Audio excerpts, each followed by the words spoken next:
Hello friends, welcome to a new chapter today. In this chapter we are going to learn a few points about dysphagia. Okay, the first investigation which is done in barium swallow. The first investigation which is done in barium swallow is dysphagia. And investigation of choice for dysphagia is endoscopy. The first investigation which you do is barium swallow, whereas investigation of choice is endoscopy. So there are some grades for this dysphagia. Grade 1, the patient eats normally in grade 1. Grade 2, the patient requires liquids with meals. Grade 3, the patient takes only semi-solids, that is grade 3. Grade 4, the patient takes liquids only.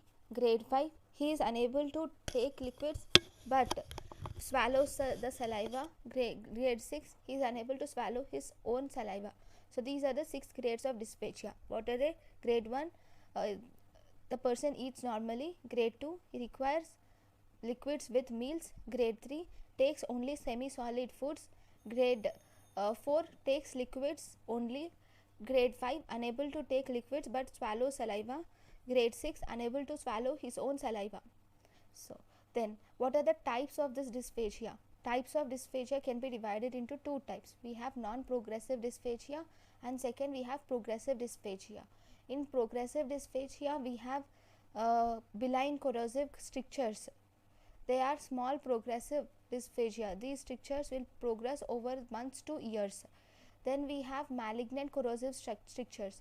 These malignant corrosive strictures are actually rapid progressive dysphagia where they progress for weeks to months. Then we have slow progressive late presentation which includes achalasia cardia. That is, achalasia cardia is slow progressive, late presentation is achalasia cardia. Then we have intermittent non-progressive dysphagia includes Skarsky's ring. Intermittent dysphagia, but it is non-progressive dysphagia is Skarsky ring. Okay. Then we have to learn about motility disorders. So in the motility disorders there is some important points about motility disorders. So in the motility disorders, the investigation of choice in the motility disorders is manometry. Okay, so if you see in the manometry, first there is something called as lower esophageal sphincter pressure. This is normally 10 to 26 millimeters of Hg, but if it is said to be abnormal if it is less than 10 and more than 26 millimeters of Hg. The lower esophageal sphincter pressure normally it is 10 to 26 millimeters of Hg, and it is said to be abnormal if it is between less than 10 and more than 26 millimeters of Hg. We have HBZ relaxation. This HBZ relaxation, this relaxes when primary wave is reached by the secondary wave. HBZ is paralysis, peristalsis. During peristalsis, the peristalsis zone relaxation occurs when primary wave is reached by the secondary wave normally. But here, if it's abnormal, there is no relaxation occurs in any type of abnormal motility. Then we have esophageal body contraction.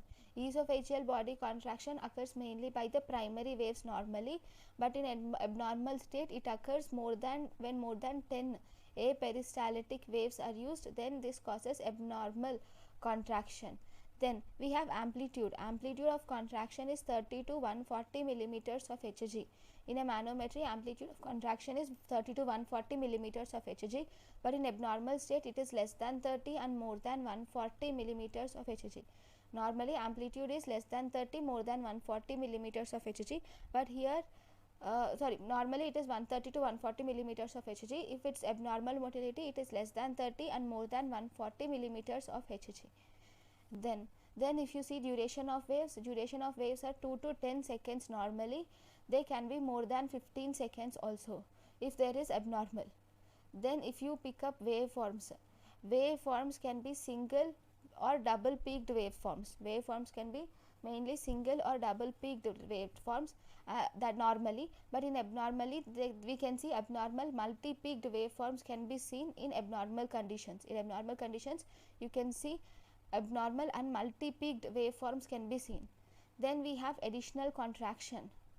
So when we do additional contraction, in the additional contraction normally we have secondary peristaltic waves are seen normally for additional contraction, whereas in abnormal motility we see tertiary non peristaltic waves. So these are the differences between manometry, normal and abnormal. Then there is one type of classification for dysphagia which is called as Chicago classification for motility disorders. So what is this Chicago classification for motility disorders? This tells us that in the type 1 it is mainly classic achalasia cardia, where mean integrated relaxing pressure is more than 15 millimeters of Hg. It tells us about type 1 achalasia, where mean integrated relaxation pressure is more than 15 millimeters of Hg, and here there is 100% peristalsis and DCI, which is distal contraction integral, is less than 450 millimeters of Hg. Okay, so what is IRP, what is DCI, we will see just in the next slide. See, IRP, there is something called as IRP. This is integrated relaxing pressure. So what does this IRP or integrated relaxing pressure gives? It gives the relaxation pressure after 4 seconds of swallowing in distal sphincter. It gives us about the relaxation pressure which is seen after 4% of swallowing in distal sphincter, that is integrated relaxing pressure, that is relaxation pressure which is seen after 4 seconds of swallowing in distal sphincter is integrated relaxing sphincter. Okay, then we have distal contractile integral also. What is this distal contractile integral? It is the amplitude of contraction into duration into length. If you do, then we get this distal contractile integral, that is, it is a measure of pressure in the esophagus from transition zone to lower esophageal sphincter. It is the measure of pressure in the esophagus from the transition zone to lower esophageal sphincter is distal integral contractile. Distal contractile integral. In integrated resting pressure, it is the relaxation pressure after 4 seconds of swallowing in distal sphincter. Now you have swallowed for 4 seconds. After 4 seconds of the swallowing, the relaxation pressure that we have is integrated relaxing pressure, whereas distal contractile integral is the pressure in the esophagus from the transition zone to the lower esophageal sphincter. So first we have to learn about type 2 achalasia cardia. So we have said type 1 achalasia cardia is, or classic achalasia cardia, we say it when mean integral relaxation pressure is more than 15 millimeters of Hg, and if there is 100% peristalsis, or DCI, that is distal contractile index, is less than 450, distal contractile integral is less than 450 millimeters of Hg. Then we have type 2 achalasia with esophageal compression. Okay, because there is esophageal compression, here the same things are present, but there is pan esophageal pressurization is present. Here we see pan esophageal pressurization. Then for type 3 or spastic achalasia, the main thing here is the distal contractile integral will be more than 450 millimeters of Hg. Okay, there will be higher pressure between the normal zone and the transitional zone, there will be higher pressure. Then we have the second type, which is the disorder for major disorders of peristalsis, which include distal esophageal spasm, where mean integral relaxation pressure is normal, distal contractile integral is more than 450 millimeters of Hg, whereas there are more than 20 premature contractions are seen in this distal esophageal spasm. Then we have jackhammer esophagus, where distal contractile integral is more than 8000 for 2 swallows. Okay, then we have in minor disorders of peristalsis, where there is ineffective esophageal motility, that is more than 50% ineffective swallows. Whereas we also have fragmented peristalsis. This fragmented peristalsis, here there is more than 50% of fragmented contractions are seen. Okay, so this is the classification, Chicago classification. You don't need to remember much, just try to remember one important things. That's it. At least the name of the contraction, the name of the classification we should remember. Next, what are the secondary causes of motility disorders? The secondary causes of motility disorders include, we have collagen vascular diseases, which include scleroderma, dermatomyositis, polymyositis, lupus erythematosus. Then we have neuromuscular disorders, which are secondary motility disorders, which include myasthenia gravis. Okay, so these are the secondary motility disorders. Then if you see, according to Chicago classification, it has classified the motility disorder based on manometry. Fine. Then the number of sensors used in this manometry or high resolution manometry is 36 sensors are used in high resolution manometry, and they are kept every 1 centimeter apart. These sensors are kept 1 centimeter apart, and we have multi-channel intraluminal impedance manometry.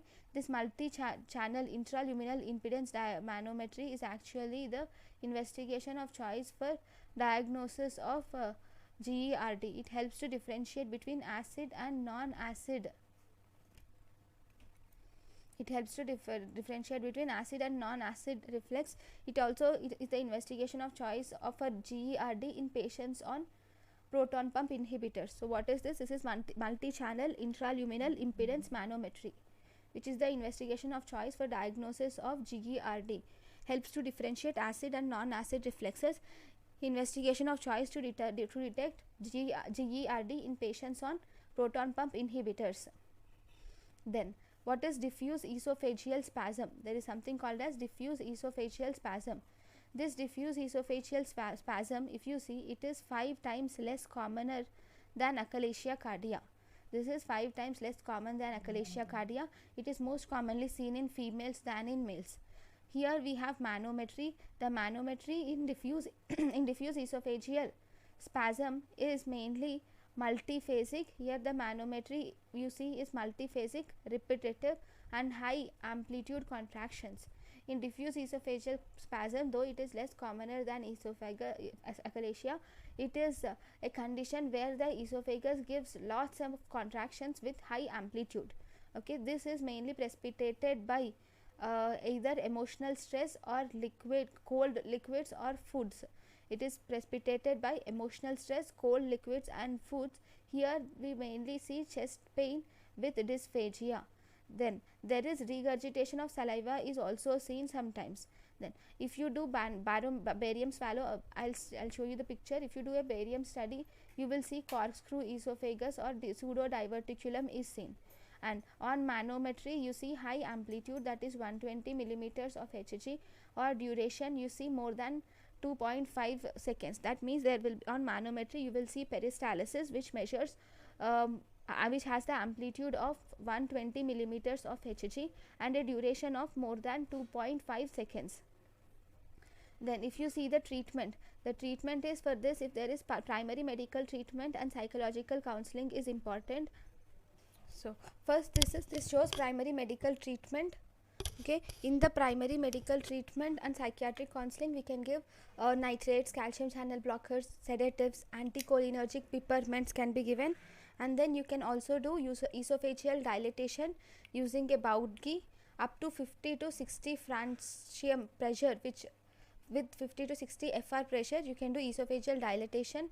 Then you can also try botulinum toxin can be tried. Then long esophagomyotomy via thoracotomy is also tried. Okay, then then here the most important thing is, here this is the surgery. We can do long esophagomyotomy via thoracotomy, or you can use VATS up to the distal esophagus from the aortic arch level can also be done. Then segmental contraction of esophagus occurs. So here this is very important. The DCI of this will be more than 450 millimeters of Hg. Then we have next type which is called as nutcracker esophagus, or we can also call as jackhammer esophagus. So what is this nutcracker or jackhammer esophagus? This is a hypermotility disorder which is seen equal in all sexes and all ages. That is equally seen in males and females. Here this is a most painful hypermotility disorder. It is very painful, and here the patient suffers from severe chest pain, dysphagia and odynophagia. It is not associated with either reflex or regurgitation. So if you do manometry, you will see that there is increased amplitude. Here remember, the amplitude will be more than 400 millimeters of Hg, and if you see the distal contraction integral will be more than 8000 millimeters of Hg second centimeter. So that is the reason why it has huge contraction. Okay, it has huge pain and huge contraction. Then if you see treatment is for medical treatment we have, and we also have surgical treatment, but surgical treatment has less benefit. Okay, remember here the distal contraction index is more than 8000 millimeters Hg second centimeters. It is more than 8000 millimeters of Hg second centimeter. So this is about nutcracker esophagus. Thank you guys for watching my lecture. In the next class we will learn about the achalasia cardia. Thank you.